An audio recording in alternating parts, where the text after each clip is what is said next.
1장에서 이어서 오늘 말씀에서도 이제 지혜의 초청이 나옵니다. 지혜. 그러니까 이제 지혜가 이제 나로 인화되어서 지혜가 사람들을 이제 부르는, 사람들이 이렇게 뭐 어리석고 무지하고 미련한 길을 고집하는 살아가는 사람들 향해서 지혜가 이제 외치고 부르고 하는 그 내용이 나옵니다.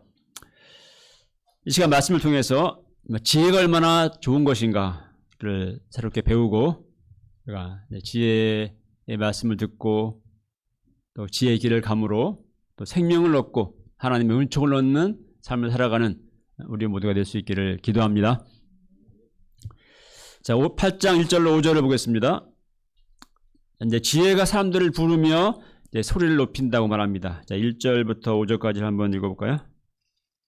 시작.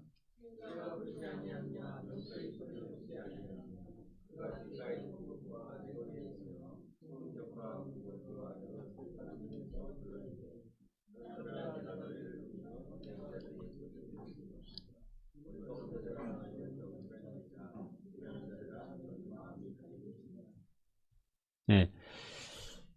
자, 지혜가 여기 보니까 뭐 길가에 또 높은 곳에 네거리에 성문교, 문어기, 또 출입하는 문 다 어떤 곳이죠?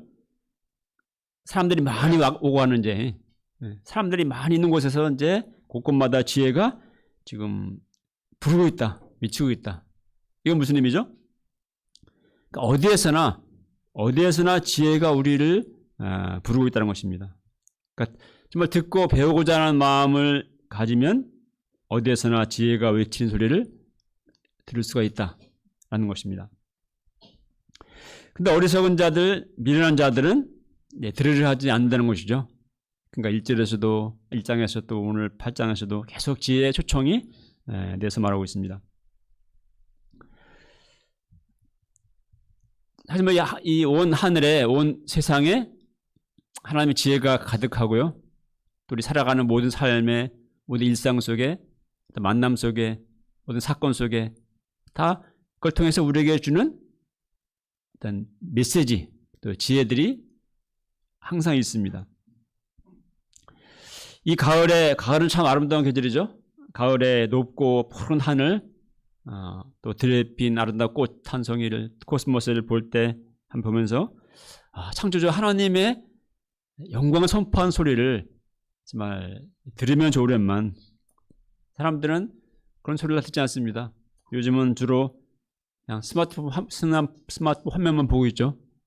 뭐 지하철에서나 어디에서나 늘상 좁은 화면을 보고 바라보고 있습니다. 또 세상에 온갖 뭐 재밌는 거, 즐거운 뭐 또 돈 버는 소식 이런 것에는 바짝 귀를 열고 막 눈에 불을 켜고 우리는 사람들 관심이 있지만 하나님의 지혜인 성경 말씀을 듣는 것에 대해서는 관심이 별로 없습니다. 요즘에 아주 핫하다는 요즘에 뭐 흑백 유리사라는 그 넷플릭스 프로그램이 저는 몰랐는데 이번에 사모님 공부하면서 처음 그 인기인지 알았어요. 뭐 제가 좀 대중문화에 좀 더 대중문화에 귀를 열어야 되는가 좀 늦는데 그런 프로그램 보는 것은 엄청 참 좋아하는데 성경 말씀에 대해서는 별로 이렇게 흥미가 없고 듣고자 하지 않는 것 같습니다. 자, 그러나 왜 우리가 하나님의 지혜를 들어야 할까요? 6절로 8절을 읽어보겠습니다. 6절부터 8절 시작.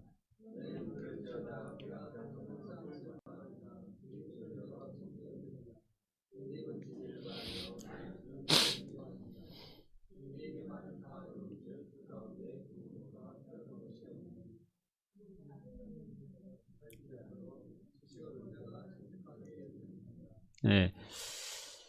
자, 말씀은 너희는 들을지어다. 자, 지혜는 어떤 것을 말하는지를 말해주겠어요. 지혜는 6절에 뭘 말합니까? 가장 선한 것을 말해준다고 합니다. 가장 선한 것. 자, 세상에는 정말 우리를 초청하는 거, 뭐 일로 와봐라, 뭐 내 말 들어봐라, 많은 정보들 소식들이 있는데 예? 사실은 우리를 악한 길, 또 거짓된 길로 인도하는 그런 초청들이 많습니다. 우리 유튜브에는 온갖 지식 정보들이 가득하죠, 요즘에. 예. 그러나 넘쳐나지만 그곳에는 거짓된 것, 위험한 것, 악한 것, 또 음란한 것, 이러한 것들로 넘쳐납니다. 제가 우연히 허경영 씨의 유튜브 영상을 보니까 아시겠지만은 그 사람은 뭐 하늘궁 뭐 해가지고 그런 큰 대제도 건물들을 짓고 막 종교 사기 행각을 벌이고 있더라고요. 강연을 하는데 거기 그렇게 사람들이 많이 모여 있어요. 그래가지고 그냥 뭐 우리 부흥회 때 그냥 뭐 아멘 하듯이 그렇게 열광하고 화답하면서 그런 걸 보았습니다. 그래서 그런 거짓된 말에 사람들이 돈을 갖다 바치고 뭐 허경영 씨는 보니까 7억 원짜리 롤스로이스를 탄대요. 그리고 지난 몇 년간 재산이 뭐 수백억이 또 더 늘었고 거의 뭐 1,000억대 가깝다. 이렇게 얘기하더라고요. 그런 부자가 되어 있습니다. 어떻게 그런 사람의 말을 듣고 홀리는지 참 이해가 되지 않습니다. 그거 보면서 참 사람이 참 똑똑한 것 같지만 정말 사람의 인간의 연약함을 가지고 이 사기꾼들 이렇게 이렇게 말하고 막 할 때 얼마나 잘 홀리는 존재인가, 참 어리석은 존재인가를 또 알게 됩니다. 자, 누구의 소리를 듣느냐가 참 중요합니다. 사람의 보기에는 바르나 필경은 사망의 길인 우리를 그릇된 인생길로 인도하는 그런 것들이 세상에 가득합니다. 그러나 지혜는 하나님의 말씀은 우리에게 가장 선한 것을 말해주고 또 정말 거짓이 가득한 세상에 정직 또 진리를 말해줍니다. 또 삐뚤어지고 폐역한 것이 가득한 세상 가운데 선한 길, 또 진리의 길, 의인의 길을 가게 합니다. 자, 그러므로 9절 10절을 말합니다. 한번 읽어봐요. 9절 10절 시작. 너희가 은을 10절 11절 죄송합니다. 10절 11절 시작. 너희가 은을 받지 말고 나의 훈계를 받으며 정금보다 지식을 얻으며 대저 지혜는 진주보다 나음으로 원하는 모든 것을 이에 비교할 수 없습니다. 예, 은은 이제 돈을 의미해요. 그러니까 돈보다 나의 지혜의 훈계를 받고 금보다 지식을 얻으라. 지혜가 진주보다 그 어떤 것보다 낫다. 그 말합니다. 자, 특히 지혜는 이제 지도자의 위치에 있는 사람들에게 참 꼭 필요한 거 유익한 것입니다. 자, 14절로 16절을 읽어볼까요? 시작.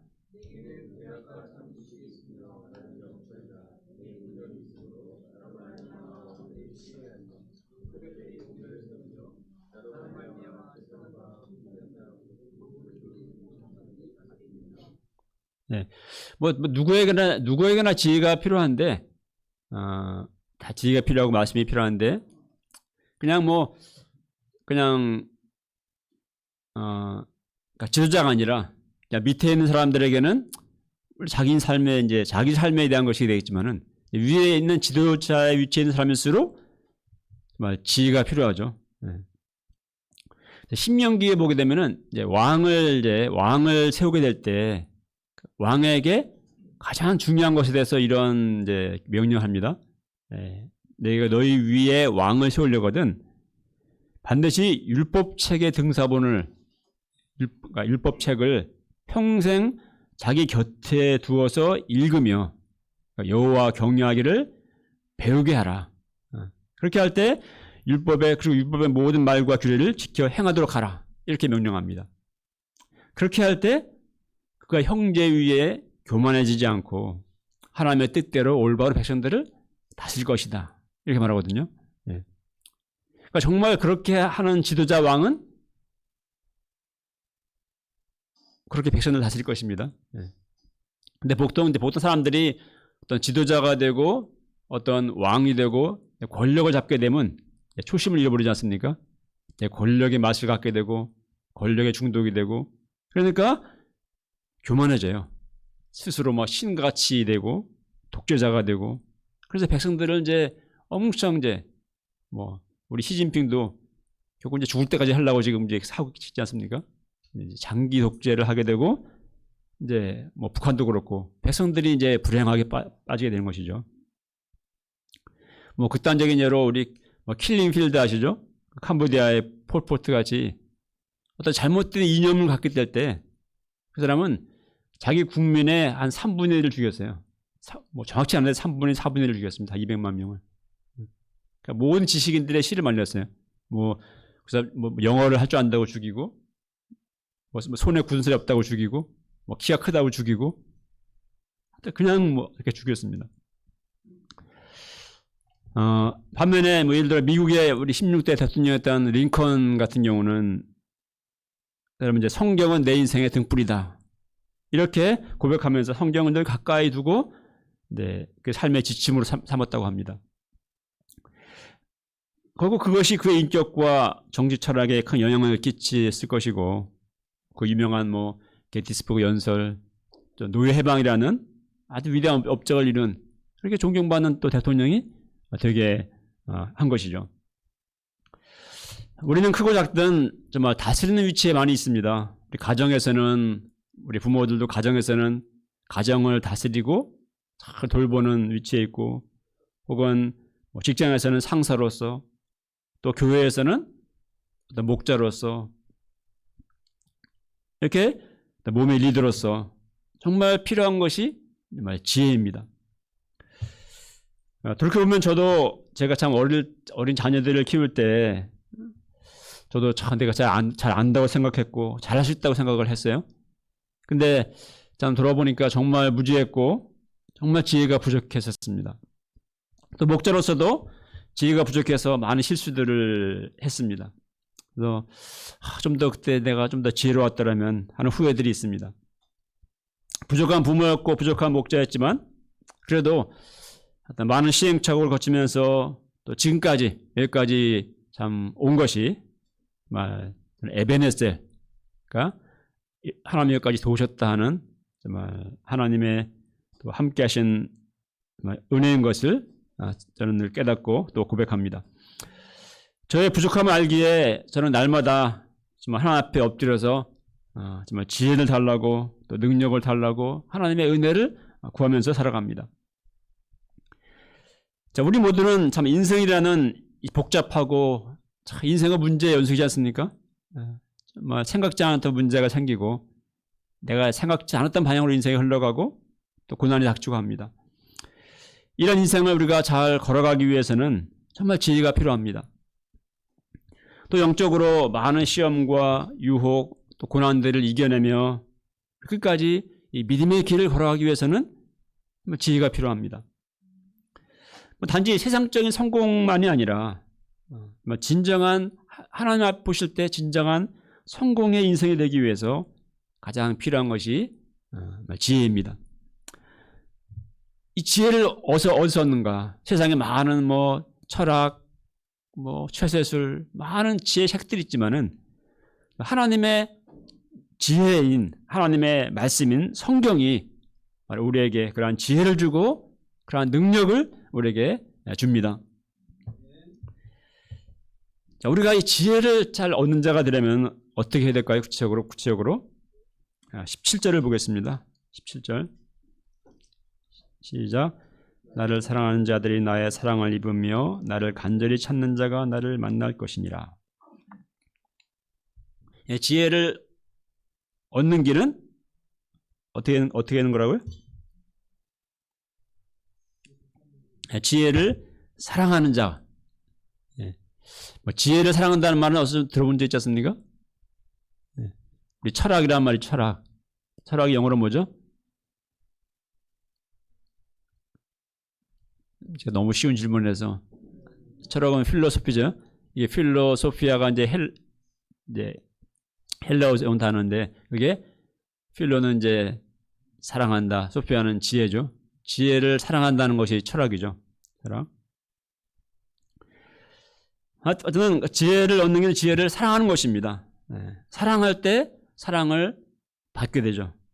우리가 뭐 부부의 사이든 뭐 친구 사이든 모두 인간관계의 법칙이 그렇지 않습니까? 예. 나는 사랑하지 않으면서 사랑을 요구하면은 그건 안 되죠. 예? 그러니까 예수님과의 관계도 그렇습니다. 요한복음 14장 21절에 보면 예수님 이렇게 말씀했어요. 한번 읽겠습니다.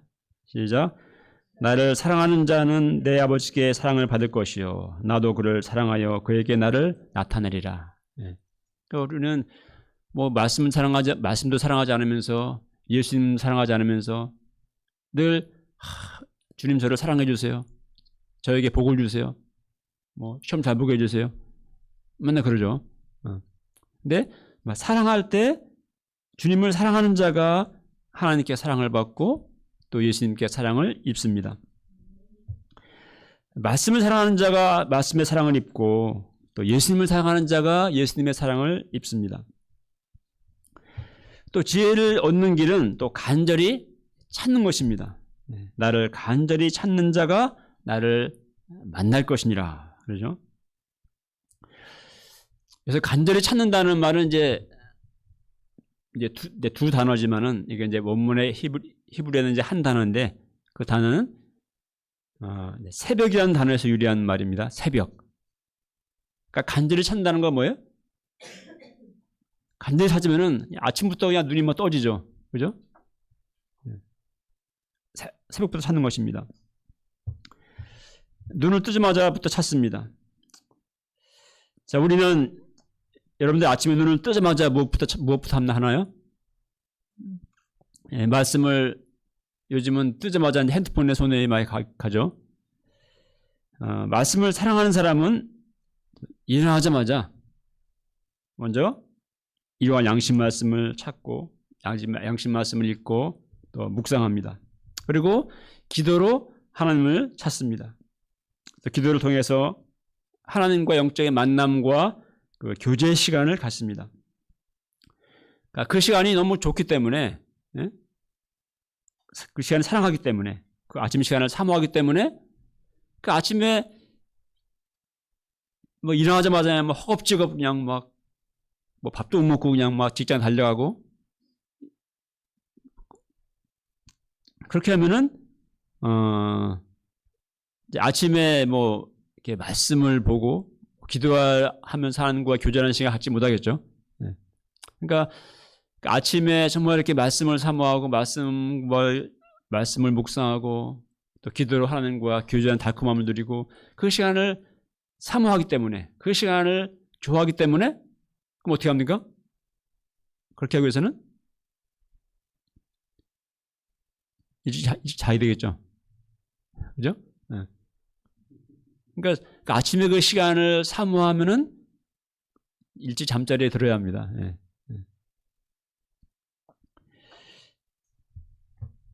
그처럼 말씀을 사랑하는 자가 말씀의 사랑을 입고 주님을 간절히 찾는 자가 주님을 만납니다. 다윗은 시편 5편 3절에서 이렇게 말했어요. 네. 같이 읽겠습니다. 시작.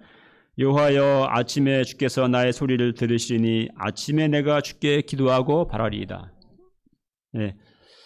우리는 뭐 언제나 주님을 기도하고 바라지만은 아침이나 점심 항상 저녁에도 밤에도 하지만 우리가 아침 시간에 주님께서 나의 소리를 들으신다. 우리가 좀 아침에 주님께 나가서 주님의 말씀을 듣고 또 주님을 찾고 주님을 만나는 그런 우리가 삶이 될 수 있기를 기도합니다. 지혜의 사랑을 입는 것처럼 좋은 것은 없습니다. 뭐 세상의 사랑은 다 변해요. 연인의 사랑도 변합니다. 식고 변합니다. 또 친구의 사랑도 변합니다.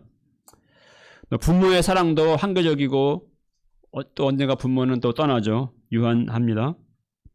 그러나 이제 말씀의 사랑, 예수님의 사랑은 참되며 또 변하지 않습니다.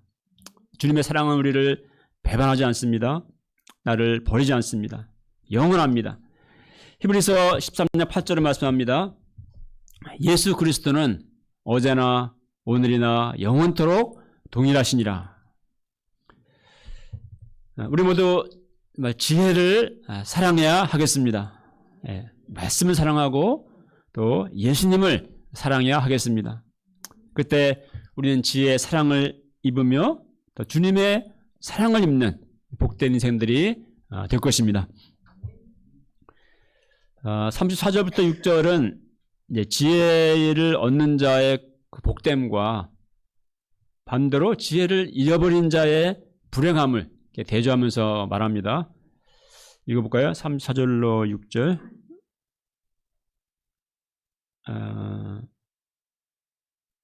32절부터 읽겠습니다. 32절부터 6절까지 시작.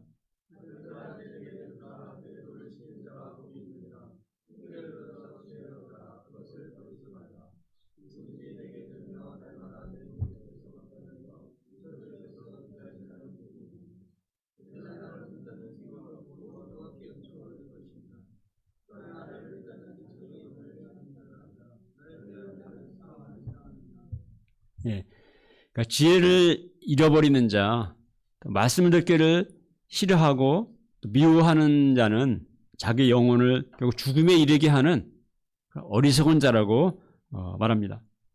반면에 누누이 주님의 말씀을 들으며 날마다 그 문 곁에서 주님을 만나기를 기다리는 자, 참 표현이 굉장히 아주 시각적이죠, 그죠? 날마다 그 지혜의 문, 말씀의 문, 주님의 문 곁에서 앞에서 문 여고 주님 만나기를 기다리는 자는 복이 있습니다. 그는 생명을 얻을 것이며 여호와 하나님께 은총을 얻게 될 것이기 때문에 그렇습니다. 자, 이제 9장으로 가면은 다시금 또 지혜 초청이 나옵니다. 9장에 가면은. 근데 이번에 초청은 좀 모습이 다릅니다. 앞에서는 이제 지혜가 이제 길거리에서 막 이제 부르고 있다고 말했다면은 이번에는 이제 지혜가 집을 짓고 잔치를 준비하고 종들을 보내서 사람들을 초청하는 그런 모습입니다. 자, 9장 1절을 읽어볼까요? 시작. 지혜가 그의 집을 짓고 7 기둥을 다듬고. 지혜가 뭘 했습니까? 지혜가 이제 집을 지었습니다. 지혜의 집이죠. 지혜가 지은 집. 그 집은 7 기둥으로 세워졌다고 했어요. 7 기둥. 자, 기둥이 3개도 아니고 4개도 아니고 7개라는 뜻이 뭘까요? 왜 7이라고 했을까요?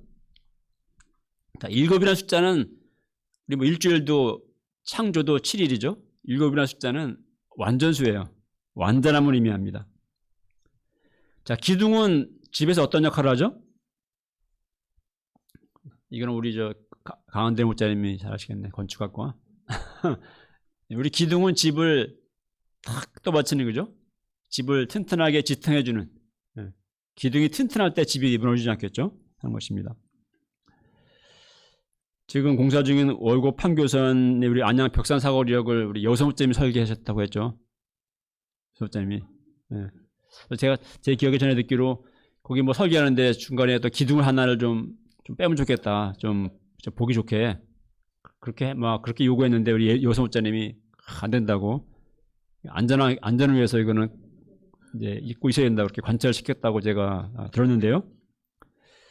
여성 목사님 덕분에 우리가 아주 이제 한 몇 년 있으면 역 생깁니다. 이제 앞으로 무너질 걱정 없이 안전하게 안심하고 우리 이제 벽산 사거리 역을 우리 이제 이용할 수 있게 됐습니다. 여성 목사님 감사를 해야 될 것 같아요. 거기 타다가 또 무너지면 어떻게 합니까? 지혜의 집이 7 기둥으로 되었다는 것은 이 지혜의 집은 완전하고, 그죠? 또 견고하고 영원히 무너지지 않는다라는 것입니다. 세상 철학의 집, 또 세상 사상의 풍조의 집, 이런 것들은 한때 유행했다가 또 사라지지만, 또 돌고 돌지만, 진리로 세워진 지혜의 집은 변하지 않고 무너지지 않습니다. 그러니까 우리의 인생의 집도 그렇습니다.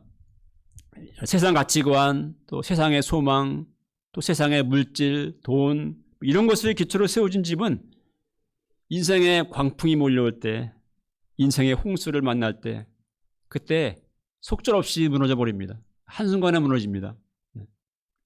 그러나 하나님의 지혜 위에 세워진 집, 지혜의 말씀 위에, 진리 위에 세워진 인생의 집은 무너지지 않고 어떤 인생의 광풍에도 견고하며 또 영원히 무너지지 않습니다. 자, 지혜가 지은 집의 일곱 기둥은 어떻게 들었어요? 일곱 기둥을 다듬고 그랬죠? 네, 다듬어졌다고 말하고 있습니다.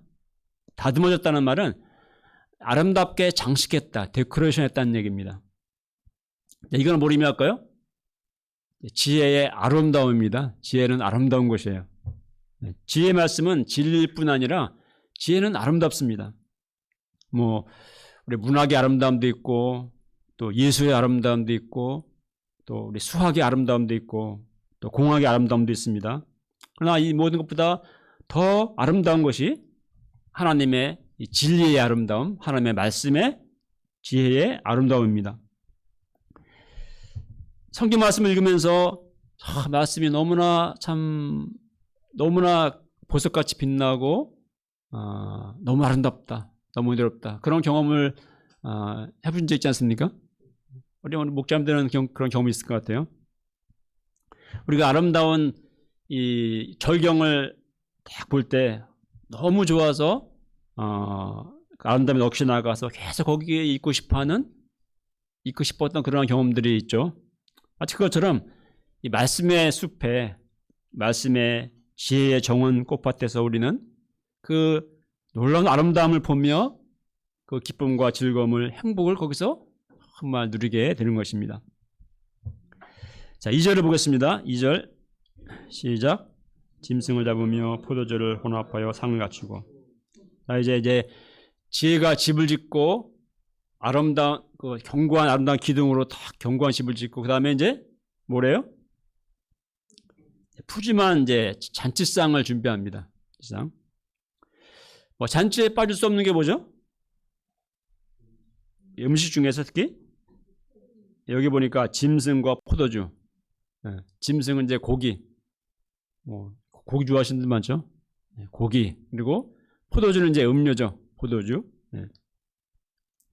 근데 포도주를 혼합했다고 말합니다. 이게 뭐죠? 우리나라도 술을 혼합할 때 이제 폭탄주를 만드는데, 여기서는 이제 폭탄주를 준비했다는 것은 아니고, 포도주를 혼합했다는 말은 포도주에 향이나 꿀을 섞어서 아주 향기롭게 만들든지, 혹은 이제 물을 적당한 비율로 섞어서 손님들이 마시기 좋게, 이렇게 이제 한다는 뜻입니다. 자, 이것은 지혜가 준비한 푸짐한 식탁은 뭘 의미할까요? 이건 지혜의 풍성함, 지혜의 풍성함을 의미합니다. 우리 이 말씀 볼 때 마태복음 22장에 이제 그 황태자의 천국 혼인잔치의 비유가 떠오르죠. 비슷합니다. 황태자 혼인잔치, 그냥 산의 진미에 푸짐한 음식을 준비하고 이제 사람들 보내서 청잔치에 와라 초청한다는 것이죠. 그 바로 하나님 나라가 그와 같다, 천국이 그와 같다는 것입니다. 자, 성경 말씀은 정말 줄이고 목마른 우리 인생들을 위한 최고의, 하나님이 준비하신 최고의 식탁, 잔치상입니다. 줄이고 목마른 우리 영혼에 참 만족과 기쁨과 즐거움을 주고 생명을 주는 그런 영의 양식들이 가득합니다. 세상에 잔치들이 많이 있죠. 세상에 많은 오락, 노는 거, 춤추고 마시고 즐기고 한 잔치들이 있지만, 막상 가보면은 그렇게 놀아보고 즐겨보고 해도 우리의 영혼은 공고합니다. 우리의 영혼을 정말 채워주지 못해요. 오히려 그 쾌락의 끝은 공허입니다. 자, 지혜는 7기둥의 집을 짓고 풍성한 음식을 준비하고 어떻게 사람을 초청합니까? 3절로 6절을 읽어보겠습니다. 3절부터 6절 시작.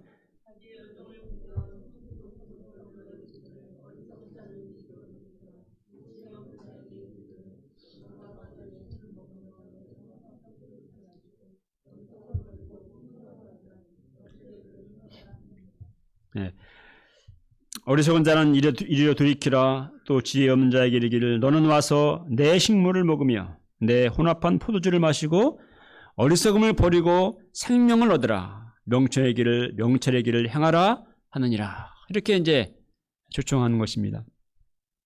자, 지금도 지혜는 이렇게 어리석은 자, 또 지혜 없는 자들을 초청하고 있습니다. 진리를 떠나서 세상 유혹을 쫓아가는 사람들을, 또 만족 주지 못할 것을 찾아 방황하는 사람들을 향해서 지혜는, 주님의 진리의 말씀은 초청하고 있습니다. 이사야 55장에 보면 하나님은 이 초청이 더 아주 리얼하게 나오죠. 이사야 55장에 하나님이 초청하십니다. 한번 읽어볼까요? 25장 시작. 너희 모두 목마른 사람들아 와서 물을 마시라. 돈 없는 사람들아 너희도 와서 음식을 사 먹으라. 와서 돈을 내지 말고 음식을 사 먹고 값을 지불하지 말고 포도주와 우유를 사 먹으라. 왜 너희는 음식이 줄쓰고 배부르게 하지도 못할 것에 애를 쓰느냐. 들으라. 내 말을 잘 들으라. 그러면 너희가 좋은 것을 먹고 기름진 것으로 즐길 것이다. 이건 우리말 성경 번역인데요.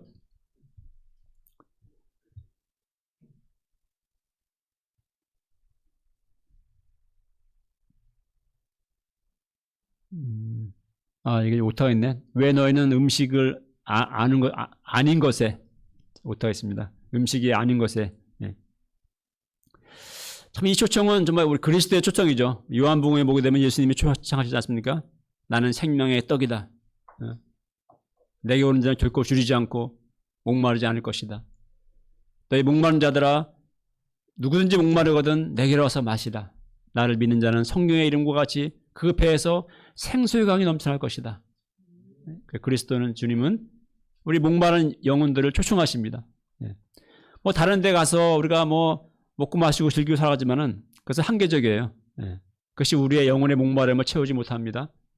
오직 우리가 말씀에 나갈 때, 말씀을 들을 때, 또 예수님께 나갈 때 주님 우리에게 참된 양식과 참된 음료를 주고 우리 목마르고 줄인 영혼을 채워주십니다.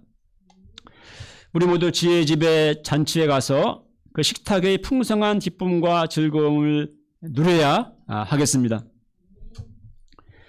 13절로 17절에 보면은 지금까지 이제 지혜의 초청을 말했는데 13절부터 7절 가면 이제 또 다른 종류의 초청이 나옵니다.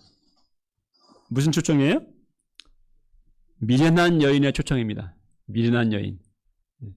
그러니까 지혜는 지혜 자매님이라면은 지혜란 말이 이제 히브리 지혜란 말이 이제 여성 명사예요. 그래서 지혜 초청이 있었다면 이제는 미련한 여인의 초청이 있습니다. 자, 어떻게 초청합니까?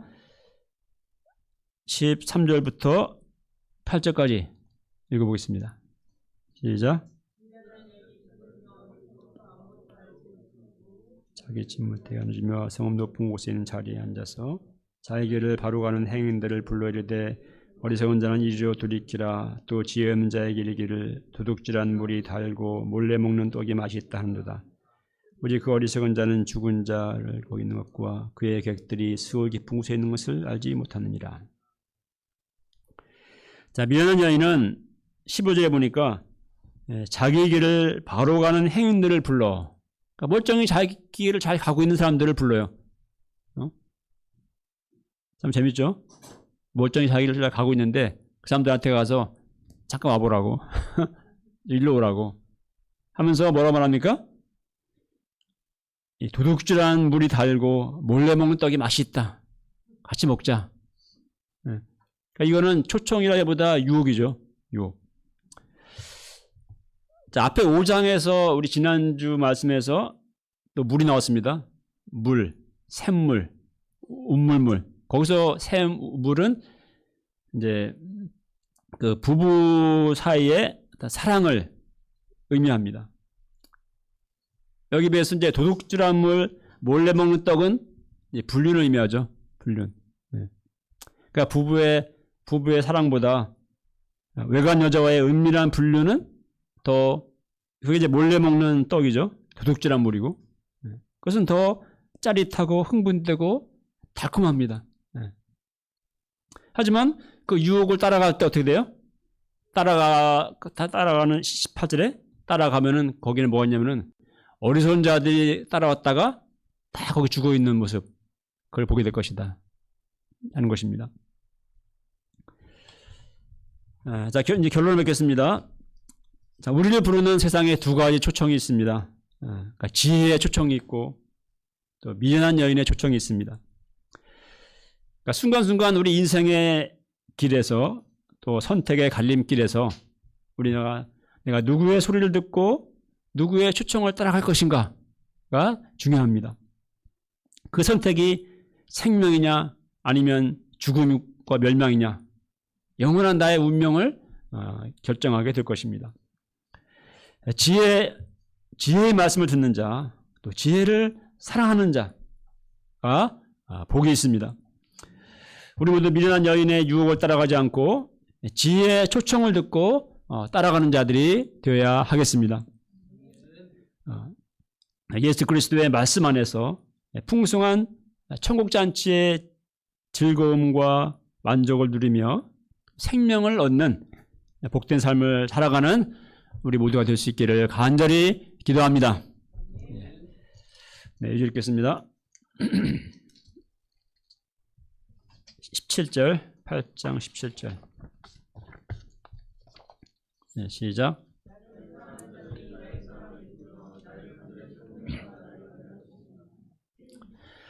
하나님 아버지, 참 하나님 모르고 참 무지 가운데 참 방황하다가 참 죽을 죄들을 불쌍히 주시고 우리를 진리의 길, 이 말씀의 길, 생명의 길을 가도록 인도해 주신 것을 감사드립니다. 우리 예수님 안에, 또 말씀 안에, 그리스도 안에 참된 만족과 기쁨과 생명이 있음을 믿습니다. 우리가 세상의 미련한 자의 유혹, 또 미련한 여인의 초청을 듣고 따라가지 아니하고 지혜의 말씀을 듣고 또 지혜의 소리를 듣고 또 말씀을 듣고 따라감으로 주님의 안에서 참된 천국잔치를 누리며 영원한 생명의 길을 갖는 영원한 천국잔치에 참여하는 복된 우리가 될 수 있도록 하여 주시옵소서. 예수님의 이름으로 기도합니다. 네.